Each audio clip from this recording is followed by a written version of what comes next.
Bonsoir à tous et bonsoir à toutes. Bienvenue dans Tour à Tour, le magazine consacré à la 37e édition du Tour cycliste de la Martinique. Jusqu'au dimanche 15 juillet, nous vous donnons rendez-vous dans la tranche d'information de la TV pour un compte-rendu des faits marquants des 9 étapes que compte ce millésime 2018 du Tour de la Martinique. Avec moi en plateau, mon désormais complice, Marc Poulain. Bonsoir Marc. Bonsoir Stéphane et bonsoir à tous ceux qui nous rejoignent. On se retrouve dans un instant pour vos analyses précises des faits marquants et des différentes situations de course. Avant les premières gouttes de sueur de cet après-midi, le comité régional cycliste organisait hier soir la présentation de l'épreuve au Palais des Sports du Lamentin. L'occasion pour Caril Chassol et José Le Chertier de nous faire découvrir les formations invitées. On a une équipe de jeunes, beaucoup d'espoir et on vise au moins une victoire d'étape. Et peut-être avec le Sud-Africain essayer de faire un bon classement général. Mais c'est une équipe de jeunes qui est là pour découvrir le Tour de Martinique. Nous avons une équipe très jeune et nous avons 4 espoirs, moi 23 et l'autre 23 aussi et une autre 27, c'est une équipe jeune. Il y a seulement 2 qui ont fait le Tour l'année passée, mais nous avons un homme, je crois qu'il peut faire au bon général, mais je crois que nous chercher la victoire d'une étape ou le podium sur l'étape. On vient avec une équipe assez jeune. Bon, il y a des premières catégories, mais il y a aussi des deuxièmes catégories. Voilà, on ne connaît pas trop non plus l'adversité qu'il y a en face, du fait qu'on court qu'en métropole. Voilà, avant tout, on va déjà voir un petit peu quelles sont les têtes d'affiche, qui se fassent plaisir. Et après, on avisera. On va essayer de courir groupé, de prendre un petit peu la course en main. Et après, c'est les forces du jour qui parleront, tout simplement. Ce sera une vraie découverte pour vous? Ouais, complètement, parce que la façon de courir est, je pense, un petit peu différente. On l'a vu là, le week-end dernier, ils étaient sur le Tour du Pérouanais, il y avait une équipe de Martinique. Et c'est totalement différent, c'est plus décousu, je pense. En métropole, c'est beaucoup plus compact, beaucoup plus organisé, un peu dans l'esprit des professionnels World Tour à l'heure actuelle.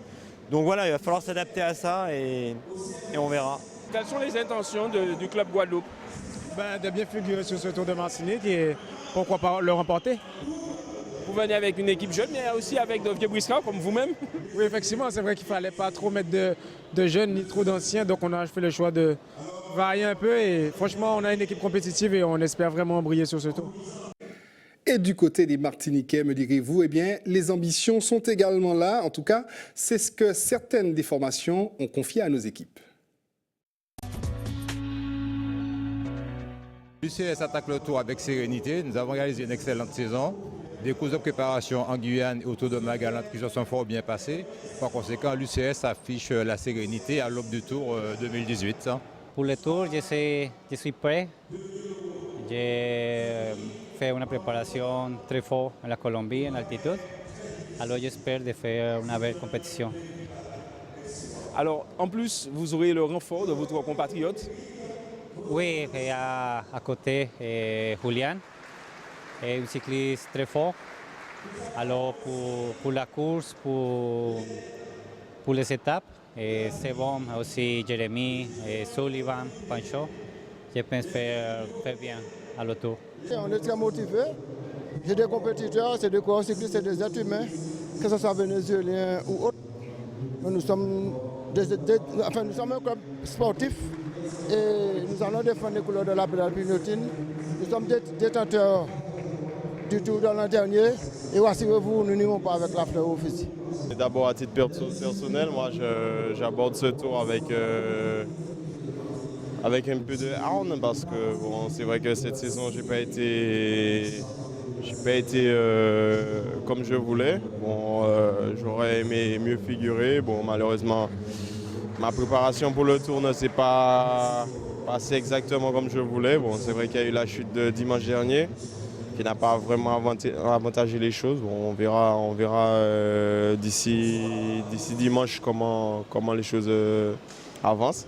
Bon, après, quand on parle un peu du CCV, bon, on a quand même 6 garçons motivés. On a quand même de beaux palmarès chez nous. Donc normalement, on a de quoi bien faire. Ben moi, serein, c'est sûr. Les autres, peut-être dans un autre état d'esprit, mais moi, un peu plus serein de par l'ancienneté. Mais c'est vrai que c'est tous les tours, il y a toujours la petite part de stress, il y a toujours l'envie de bien faire, il y a toujours l'envie de rencontrer le public, de revoir les anciens camarades aussi de route. Maintenant, on est motivé, on a envie de faire les choses bien avec les jeunes et je pense qu'on aura un bon coup cette année. On va dire un état assez serein. On prend la course assez cool cette année. On ne se met pas la pression. J'ai fait quand même une saison satisfaisante, donc je sais que le niveau il est là. Après la forme, on verra sur le moment comment les gens vont répondre. La seule crainte que je peux avoir, c'est peut-être un peu la fatigue, mais on est serein et on verra comment ça va se passer. Aujourd'hui, la première étape, comme aux temps anciens d'ailleurs, a pris la forme de contre-la-montre par équipe d'environ 6 km dans les rues de Fort-de-France. L'histoire d'une mise en jambe contrariée par de mauvaises conditions climatiques nous est contée par Karil Chassol et José Le Chertier. C'est sous la pluie et avec près d'une demi-heure de retard que ce contre-la-montre par équipe débute. Si le meilleur temps a longtemps tourné autour de 8 minutes, c'est le CCV qui le fait exploser. Les partenaires de Cédric Eustache parcourent les 6 km 470 en 7 minutes et 59 secondes. Mais le Madina Bikers fait mieux, 1 seconde de moins. Les partenaires de Willy Wozo réalisent un temps de 7 minutes et 58 secondes. Ils sont 3e.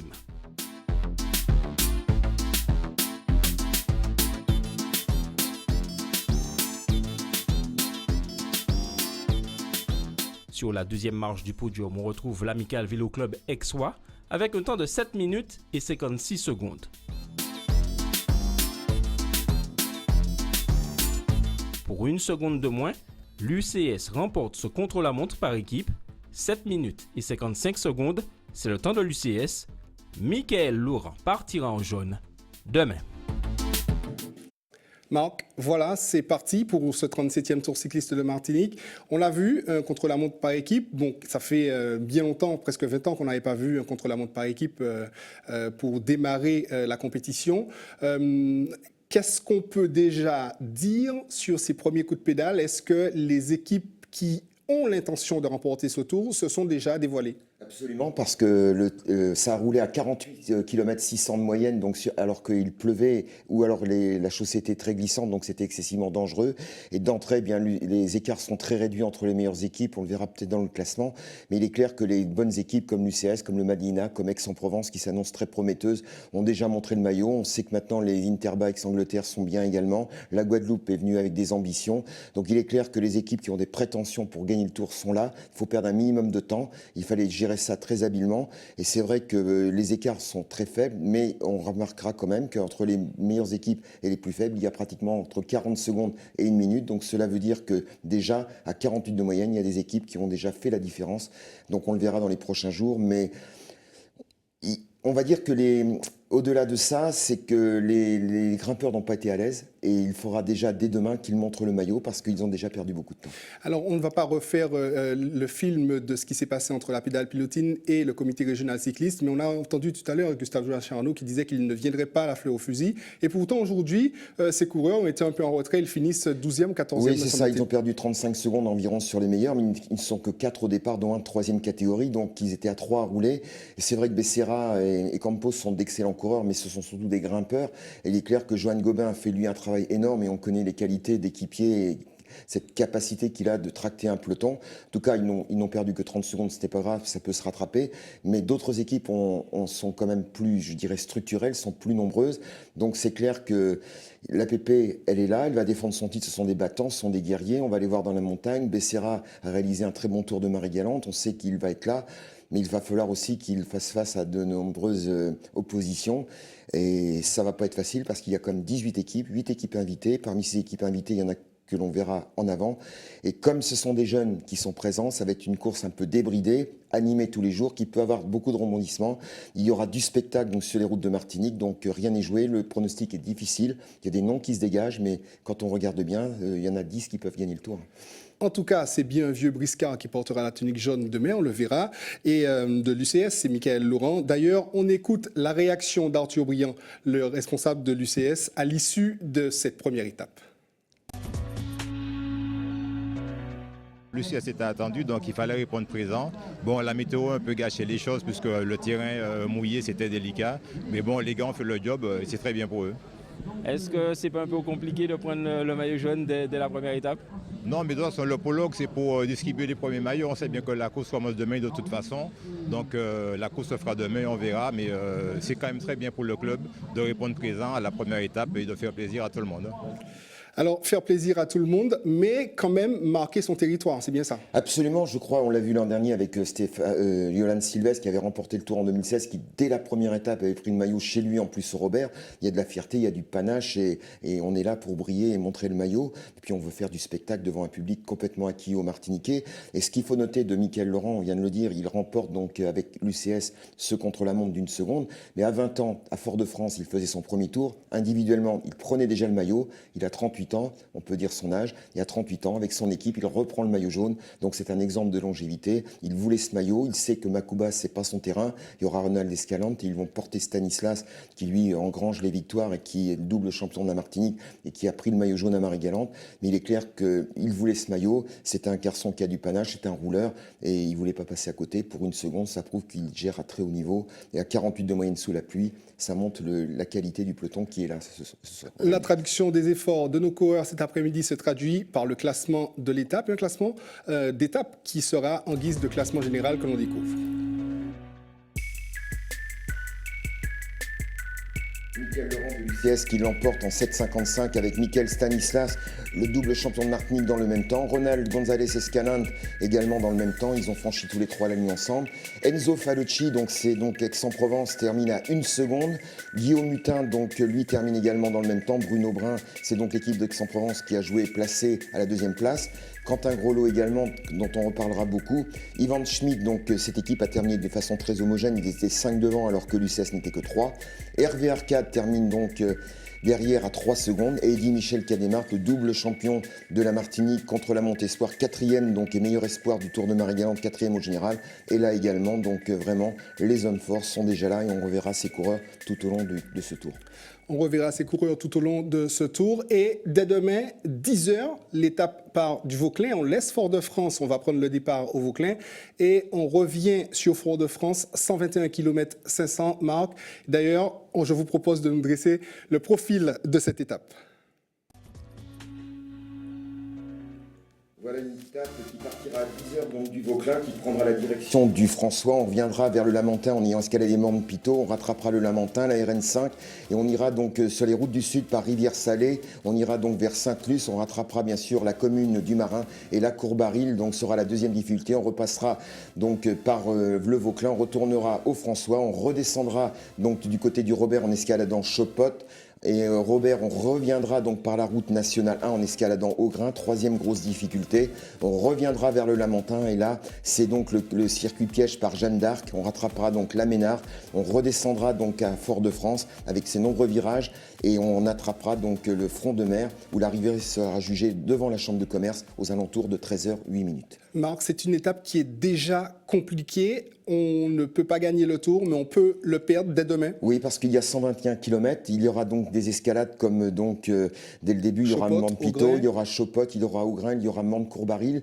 Il y aura aussi des points chauds. Il y en aura 3. Dès le kilomètre 13, ça va être très animé. Et le final, on le sait, est très piégeux parce qu'il faudra négocier dès lors qu'on passera Jeanne d'Arc, la descente vers Fort-de-France avec nombreux virages. Malheur à ceux qui ne connaissent pas le terrain parce qu'il y a des virages hyper serrés. Et là, il y a souvent des échappées. Il y a souvent quelque part des coureurs qui savent faire la course et on sait qu'un certain Kéran Barolin affectionne particulièrement ça. C'est le plus martiniquais des Guadeloupéens et nul doute qu'il y aura de la bagarre. Il n'y aura peut-être pas de gros écarts, mais attention, ça peut être une étape piège pour ceux qui auraient manqué de vigilance. Quelle qualité faut-il au coureur qui remportera cette étape de demain? Il faut être avant tout un baroudeur puncher, un homme tout-terrain qui passe bien les côtes. Ce ne sont pas les plus difficiles, mais elles sont là. Il faudra savoir aussi sprinter, savoir se glisser dans les bons coups, être un excellent rouleur pour pouvoir faire la différence et puis être un excellent descendeur pour négocier les derniers lacets.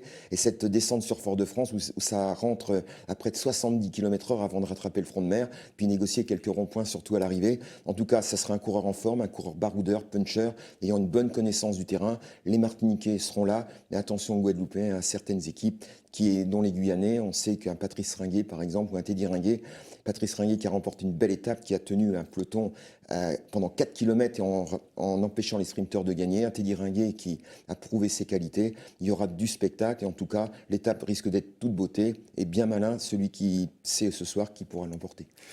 Merci Marc. En tout cas, les plus belles images de la journée ou de l'après-midi concoctées, tout cela savamment organisé en musique, c'est notre véloclip que je vous propose de découvrir. Il a été concocté par José Lechertier.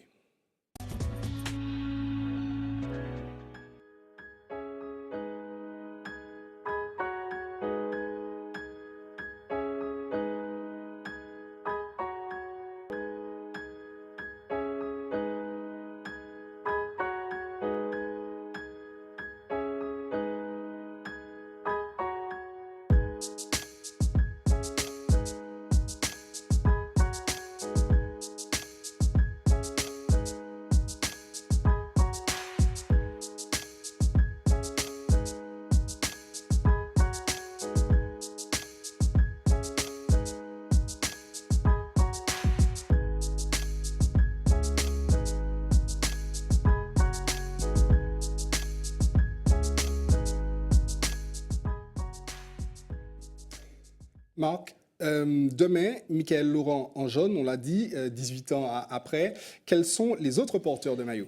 Eh bien, il y en aura donc 8, puisqu'il y a 8 maillots donc, qui sont en jeu. On l'a dit, le maillot patronné par la Française des Jeux, c'est Michael Laurent de l'UCS. Il y aura le maillot rouge du meilleur jeune patronné par la CTM, donc sur les épaules de Hugo Brun, il court sous les clubs d'Aix-en-Provence. Le maillot blanc qui récompense le classement au point, donc le maillot orange sur les épaules de Enzo Falucci, donc de Aix-en-Provence. Le maillot du meilleur grimpeur, patronné donc par Socari sur les épaules d'Hervé Arcade, donc du Manina Bikers. Le maillot vert qui récompense le classement du combiné, donc le classement temps point de montagne, donc patronné par le partenaire historique Le Caneuf, eh bien, ce sera sur les épaules de Yannick Sidoli du CCV. On aura également un maillot bleu qui récompense les points chauds patronés par RCI et Air Caraïbes sur les épaules. Donc, Ronald Guérand, il est de la Guadeloupe. On aura également le maillot Cyclamen qui récompense la combativité patronné par les Mutuelles de France Unie sur les épaules de Guillaume Sergent. C'est un Français qui court dans l'équipe d'Angleterre. Il y a 2 Belges également dans cette équipe.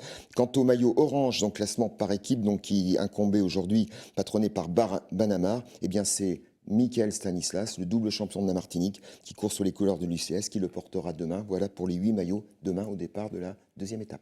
Voilà, et vous pourrez reconnaître ces coureurs porteurs de maillots tout au long de l'étape de demain. On se donne d'ailleurs rendez-vous demain, d'abord sur les routes à 10h, donc Vauclin-Fort-de-France, 121 km 500, puis sur ce plateau pour la suite de notre magazine Tour à Tour. Marc, merci de votre collaboration. On se retrouve demain. À la même heure. Même heure, même chaîne. Chers téléspectateurs, nous vous souhaitons de passer une excellente soirée. On vous dit à demain.